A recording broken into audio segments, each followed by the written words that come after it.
자, 이번에 경기도 교육감 출마 선언하셨는데 네. 출마의 변부터 한번 들어볼까요?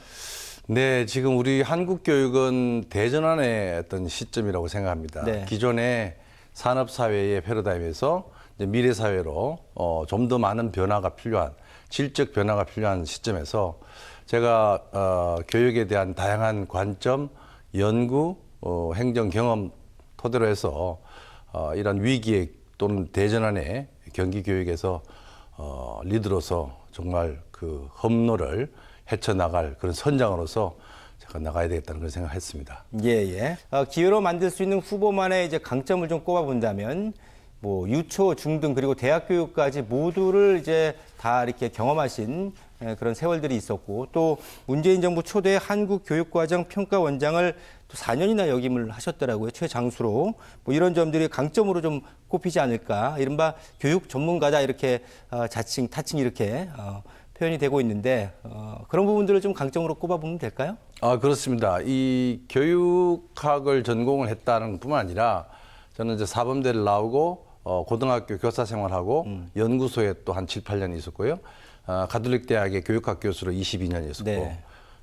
경기도 교육청 율곡교육연수원장을 했고 네. 지금 말씀하신 것처럼 2017년 포항 지진 때부터 그렇죠. 코로나까지 4년에 가까운 3년 반 정도의 수능을 출제하는 한국교육과정 평가원 원장까지 했습니까? 네. 교사로부터 교육행정가까지 교육에 관련된 두루 경험들을 축적했기 때문에 경기도 교육청의 그 초중등 교육의 매우 세세한 문제점 방향까지도 경험도 했고 연구도 했고 네. 그런 어떤 관점을 갖고 있기 때문에 정말 교육 전문가에 근접해 있는 사람이라고 저는 자부하고 있습니다. 네네. 수능을 4번을 운영을 하시면서 사실 말씀하셨지만 수능 전날 지진이 발생해서 그 당시에 뭐 짧게 좀 어떠셨어요? 제가 2017년 11월 1일자로 이제 발령을 받았는데요. 11월 15일 날 지진이 일어났고 16일 날 수능이었는데 그러니까요. 그래서 굉장히 급한 상황에서 이제 그때 이제 아이디어를 냈습니다. 뭐 전혀 경험도 안 해본 일이라서 당황했지만은 그러니까 대한민국 교육부에 시계를 정확하게 일주일 연기하자. 가능하겠습니까? 장관님하고 대화 네네. 후에 가능하겠다. 그렇게 해서 이제 사실은 전대미문의 그런 그 큰 문제점 사건들을 무사히 해결했다. 지금도 아직도 가슴이 떨리는 순간이었습니다. 네네. 그 당시 기억들을 많이 하고 계시기 때문에 또 그 당시에 또 책임질 수 있는 위치에 계셔서 네. 한번 여쭤봤고요. 자, 이제 본격적으로 성 후보만의 비전을 좀 살펴보겠습니다. 크게 3가지인데 첫 번째로 힘을 키우는 기본 교육을 제시하셨습니다. 기본이 어디나 뭐 중요한 그런 가치인데 자, 어떤 의미를 담고 있을까요? 세계의 그 교육 개혁의 여러 사례들을 보면은 네. 뭐 영어로 얘기하면은 기본으로 돌아가라. 그건 무슨 말인가 하면은 학교 교육의 근본이 흔들리기 때문에 우리가 기대하는 학교의 모습과는 다른 방식이었고 그 문제점을 해결하는 방식은 결국은 학교의 본질로 네. 다시 한번 돌아가자는 얘기인데 우리 교육도 마찬가지입니다. 지금 여러 가지 특히나 코로나 때문에 갖는 것도 더 심해졌지만 학력 격차, 기초학력 부족, 학생들의 정의적인 사회적인 관계의 문제점, 네. 뿐만 아니라 체력과 건강의 문제까지 정말 학교가 해야 될 역할이 굉장히 많아지는데도 불구하고 그 밑부분에 가장 베이직 기초에 해당되는 네. 그 부분이 지금 확보가 안 돼 있다 보니까 아무리 이 높은 성을 쌓더라도 학교 자체에 대한 불신 문제점이 심각한 거거든요. 그러니까 네. 탄탄한 기초 위에서 그러한 다양한 교육이 이제 전개된다고 할 때 우리가 다시 한번 기본 교육에 대해서 고민을 해봐야 된다. 그런 문제 의식을 갖고 있습니다. 네. 뼈대를 좀 튼튼히 하고 나서 이제 좀 살을 붙이는 그렇습니다. 그런 과정이 네. 있어야겠죠. 자, 그리고 이제 기본 교육에 이어서 책임 교육을 강조하셨습니다.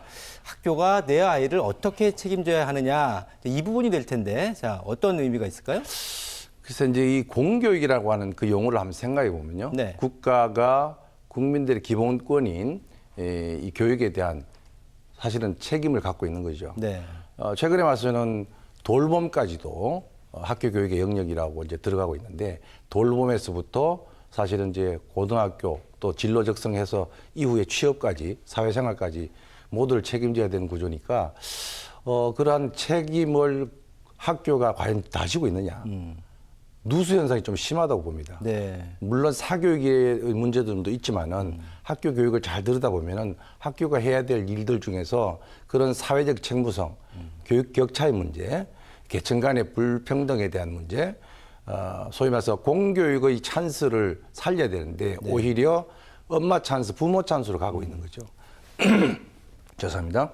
그래서 이러한 공교육이 지금까지 하지 못했던 어떤 사회적인 약속, 공교육으로서의 책무성을 우리가 어떻게 하면은 좀 더 확고하게 해서 국민들, 학부모들이 믿고 맡길 수 있는 학교로 가야 된다. 정말 공부 잘하는 아이들만 소수만을 위한 경쟁 교육을 하는 것이 아니라 네네. 모든 아이들이 학교로부터 소외받지 않도록 하는 교육.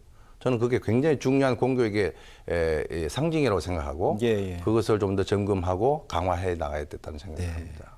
공교육의 강화는 결국 이제 학교 현장에 대한 학부모님들의 이제 신뢰를 높이는 그런 가장 중요한 기본적인 철학이 되기 때문에 이 부분을 강조를 하셨고, 자, 그 다음에 이제 세 번째가 혁신교육입니다. 새로운 경기 교육의 수장은 혁신교육의 선도적이어야 한다. 자, 이렇게 주장을 하셨는데 특히나 그 코로나19로 인해서 이 장기화되면서 교육 패러다임의 새로운 전환점을 맞고 있다. 이런 평가가 많은 가운데 이 혁신과 쇄신 문제 이것을 어떻게 풀어가실지 매우 궁금합니다. 네, 혁신교육의 핵심은 사실은 학습자 중심, 학생 중심입니다. 앞서 제가 말씀드린 것처럼 산업사회 교육은 가르치려고 하고 뭔가 떠먹이려고 했던 거라면은 이제는 학습자의 관점, 이해도, 개인차, 적성 이것을 고려해야 되는 교육을 가야 되기 때문에 예. 혁신교육이 그렇게 노력해 왔는데 사실은 지난 13년 동안의 혁신교육은 그것에 대해서 많은 성과를 보였습니다. 학생들이 학교 만족도도 높아지고 자기 효능감도 높아지고 네. 그런 것을 이제 양적으로 또 보면은 경기교육의 약 절반 이상의 학교가 혁신학교로 지정됐거든요. 네. 근데 이제 아쉬운 부분도 없지 않습니다. 학력에 대한 문제를 또 제기를 하죠. 네. 공부 못하는 것이다라고 혁신학교를 이렇게 비판하는데 사실은 혁신학교는 공부를 잘하기 위한 학교입니다. 아이들이 살아 숨쉬는 학교가 되어야 되고요. 네. 그다음에 이제 교사들도 그런 열정이 좀 더 확산돼서 많은 교사들이 혁신교육에 대한 관점을 같이 해줘야 되는데 그 부분에 좀 부족한 부분도 없지 않고요. 네. 그러니까 양적 팽창 플러스에서 질적인 전환이 필요한 지점이다. 그래서 혁신교육의 그 강점을 살리면서 좀 더 질적인 성장을 하기 위한 미래형 혁신학교를 추진해 나가야 된다고 생각합니다. 예. 어쨌든 뭐 다양성을 추구해 왔고 이제 획일화를 피하자 이런 방향성을 갖고 계신데 좀 더 질적 향상을 추구해 보시겠다라는 말씀이고, 자 이제 선거 얘기를 좀 해보면 이 교육감 선거는 항상 이 진영 간의 단일화 문제가 가장 핵심 사안이라고 판단이 되고 있습니다. 진보 진영 단일화 가능할지 좀 많이들 지켜보고 계신데 특히 6분 가운데 4분만 일단 좀 동참을 하시는 분위기인 것 같아서 좀 시각차가 약간 있는 분들도 계시더라고요. 좀 어떻게 볼 수 있을까요? 네, 지금 이제 6명 중에서 2사람이 지금 유보 상태인데요. 네네. 아마 저는 뭐 2분 다 같은 대열에 들어올 거라고 저는 희망적으로 봅니다. 네. 지금은 교육은 이념 싸움은 아닙니다. 좌와 우가 없습니다. 교육은 앞, 뒤, 과거로 퇴행할 것이냐 아니면 미래로 전진할 것이냐 뭐 그런 어떤 학생 중심의 그 반짝이는 아이들의 미래를 우리가 생각하는 것이지 네. 이념 논쟁을 하지 않고 있습니다.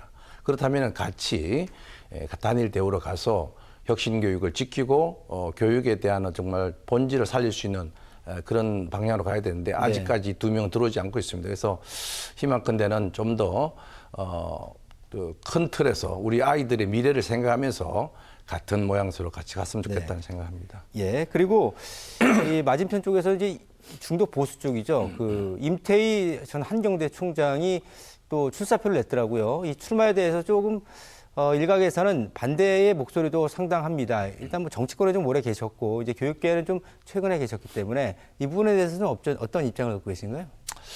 뭐 약은 약사에게 진료는 의사에게 것처럼 정치는 정치가에게 교육은 교육 전문가에게 맡겨야 된다고 생각합니다. 이 교육계가 정치 특히 지나간 정권에 일하던 관료가 그냥 퇴임 후에 놀이터로 생각하는 그런 곳이어서는 절대 안 됩니다. 정말 160만 학생들을 이끌어 나가야 되는 중요한 뭐 배로 생각해 보면 선장 역할을 하는 건데 그 방향을 자칫 잘못 집으면 안 되는 거죠. 네. 우리가 기억컨대 이명박 정부 때 고교 다양화 300 그래서 서열화, 귀족화, 뭐 계급화, 차별화 뭐 이런 문제에 대해서 굉장히 문제의식을 많이 느꼈고 네. 보편교육으로서의 그 고등학교 교육까지를 우리가 주장해 왔었습니다. 그때 핵심적인 아이디어들이 다시 부활한다면은 정말 우리 교육은 10년 뒤, 20년 뒤로 퇴행한다고 저는 생각됩니다. 우리 교육이 가야 될 길이 굉장히 급하고 정말 시급한 상황에서 다시 과거로 돌아간다? 그럼 우리 아이들을 미래에 대한 큰 잘못이라고 저는 생각하고요. 네. 교육의 본질에 맞게끔 가야 되고 정치적 논리가 들어와서는 안 된다는 충분히 저는 뭐 많은 국민들이 공감하고 있지 않겠냐는 생각이 듭니다. 예.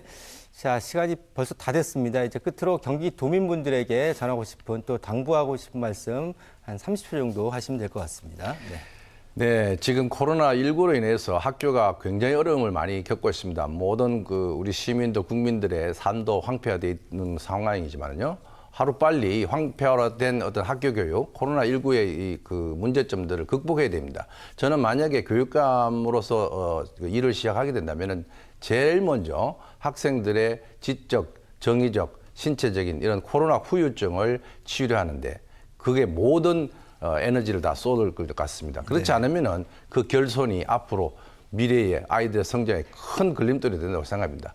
이후에 혁신학교에 대한 관점, 미래교육에 대한 관점, 책임교육, 기본교육에 대한 관점들은 충분히 더 많은 사람들과 함께 논의를 해나갈 건데요.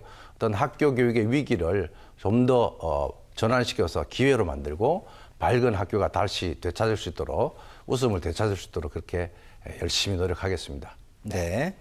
네, 지금까지 성기선 경기도 교육감 예비 후보와 함께 다양한 말씀 나눠봤습니다. 늦은 시간 함께해 주셔서 대단히 고맙습니다. 네, 고맙습니다. 네, 감사합니다.